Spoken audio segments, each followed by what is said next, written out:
le musée ou l'idée de fonder un musée n'est pas venue par hasard. C'est quelque chose qui était dans notre pensée depuis longtemps.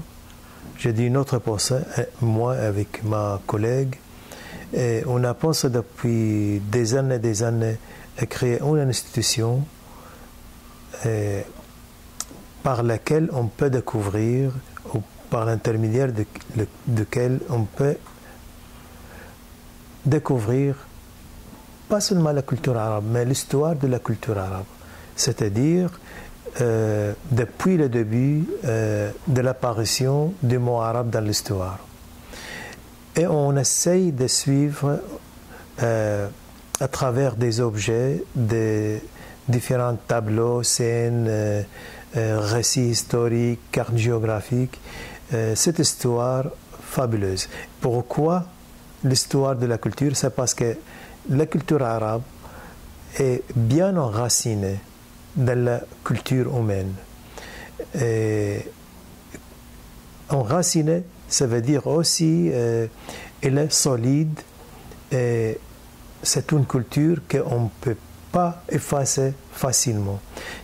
Par exemple, on voit beaucoup de peuples qui ont perdu leur culture, ou si leur culture existe encore, il ne reste que des miettes de cette culture. Par contre, la culture arabe, malgré la frontière qui sépare les pays arabes, les peuples arabes, malgré la répression qui a été exercée depuis, on peut dire, 14e, 13e, 14e siècle, l'arrivée des Mongols au Proche-Orient, les massacres, malgré la colonisation, l'impérialisme qui a dominé le monde arabe, le pillage, malgré tout cela, le monde arabe, il est culturellement existe et très fort.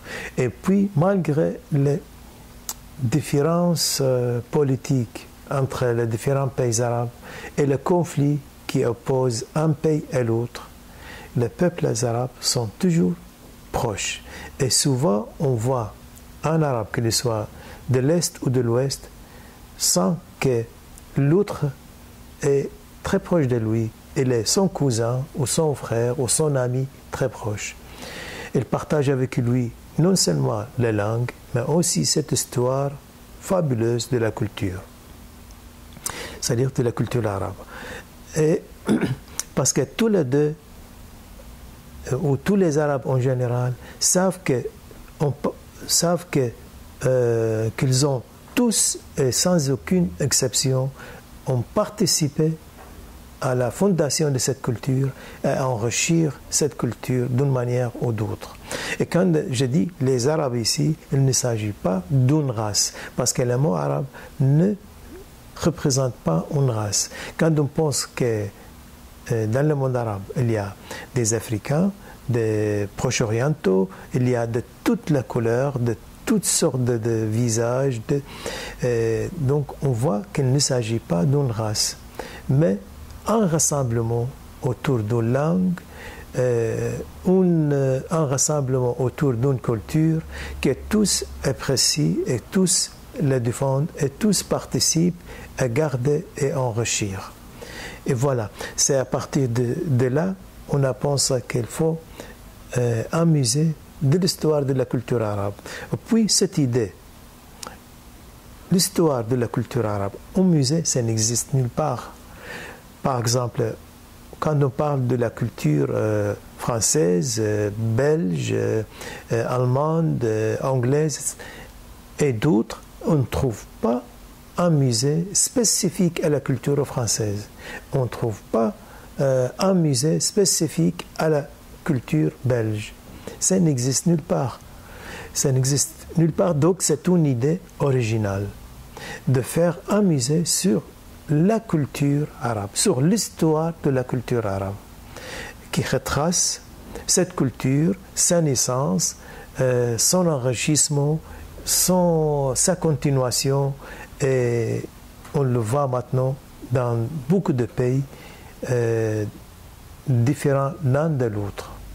Ça veut dire des pays en Afrique, c'est-à-dire Afrique du Nord, des pays en Asie, comme au Proche-Orient, etc. Et à partir de ça, on peut dire que l'idée, que cette idée originale de l'histoire de la culture arabe mérite d'être présentée non seulement artistiquement, mais aussi au niveau de l'éducation. C'est une idée tout à fait éducative pour montrer qu'avec la culture, on peut vivre pacifiquement, on peut vivre avec tout le monde sans aucun problème. À titre d'exemple, ce qu'on appelle, ou ce qu'on dit quand on dit les peuples arabes, ça veut dire tous les peuples, qu'ils soient d'Afrique ou d'Asie ou d'autres, il n'y a pas de conflit entre ces peuples. Ce qui sépare ces peuples, c'est la politique. Donc, ce n'est pas la faute de la culture. Donc, la culture mérite d'être mise en valeur. On peut répondre directement à cette question concernant le financement du centre. Le centre culturel arabe ne reçoit aucun centime de la part des autorités belges. Et ça, c'est depuis quelques années, quand le ministre Fadel Al-Annan a décidé de supprimer tout subside au centre pour des raisons idéologiques.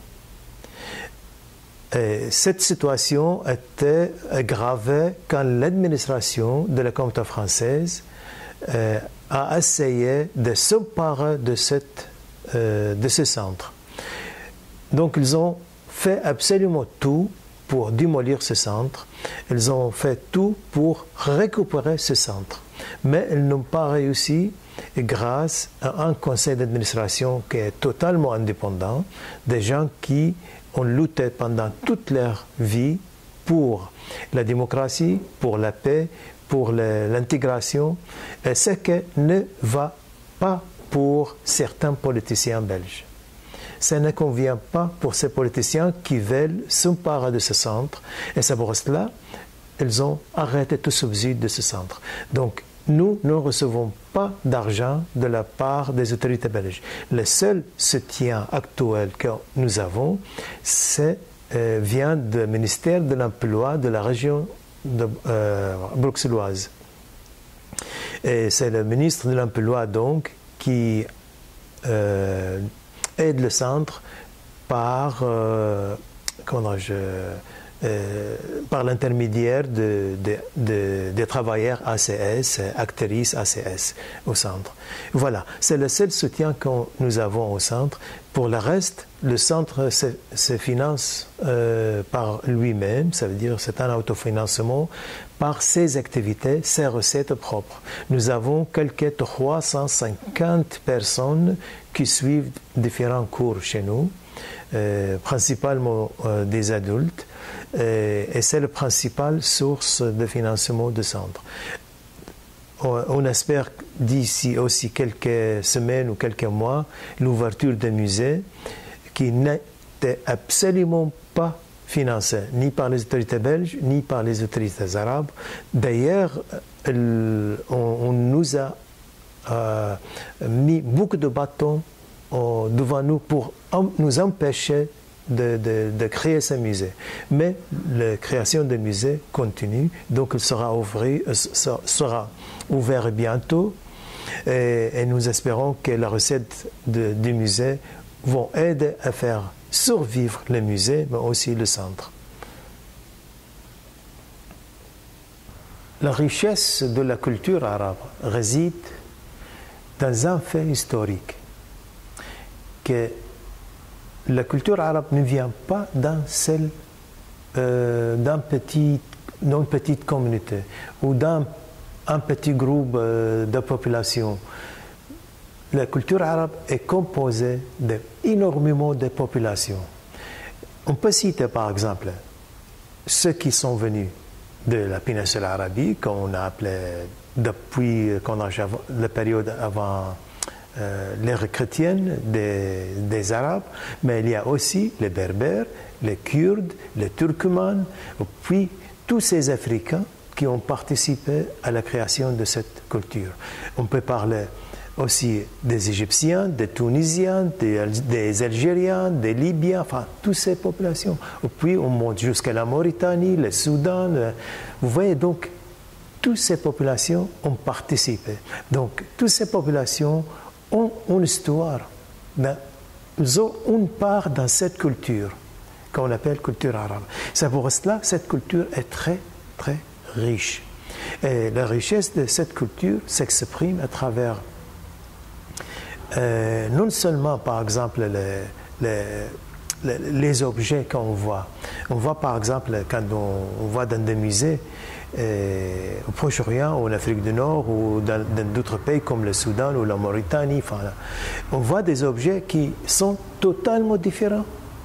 Ça veut dire un objet, je ne sais pas, une chaise qui était fabriquée dans un pays comme par exemple l'Irak, ce n'est pas la même chaise qui est fabriquée, elle n'a pas les mêmes ornementations, elle n'a pas les mêmes concepts, elle n'a pas la même histoire que cette chaise qui a été créée en Égypte ou qui se trouve au Maroc, qui a été créée au Maroc.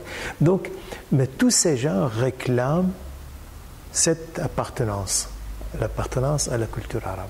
Voilà. Donc, la richesse est très importante de cette culture, ce qui donne la légitimité à cette culture d'être une culture universelle. La calligraphie arabe, en arabe on dit al-khat al-arabi. Al-khat, ça veut dire la ligne. Et cette calligraphie, cet art sublime, n'est pas un art qui naît, comme on dit toujours, avec l'islam. Il est plus ancien que l'islam. Et son origine retourne même à l'époque araméenne, parce que la première calligraphie arabe qu'on appelle le Koufi, qui est apparue dans l'histoire, on le retourne à l'écriture ou à la calligraphie syriaque. Donc, l'idée de cette calligraphie, pour donner au mot un aspect artistique, c'est quelque chose qui s'ajoute à l'art arabe. Par exemple, un mot, il a son poids. Un poème, il a quelque chose de magnifique. Mais quand on le calligraphie en plus, donc on ajoute l'art d'écriture, comment l'écrire, mais ça donne encore plus de beauté à ce poème. Et voilà, donc on mélange deux arts, c'est la poésie et l'écriture, pour donner quelque chose de sublime sur une toile ou sur des pierres ou sur un support sur lequel on peut lire ce poème artistiquement. Donc, la calligraphie arabe, elle passe par plusieurs périodes d'évolution. Il y a la calligraphie arabe classique, bien sûr, avec plusieurs orientations. Puis, il y a la calligraphie arabe moderne,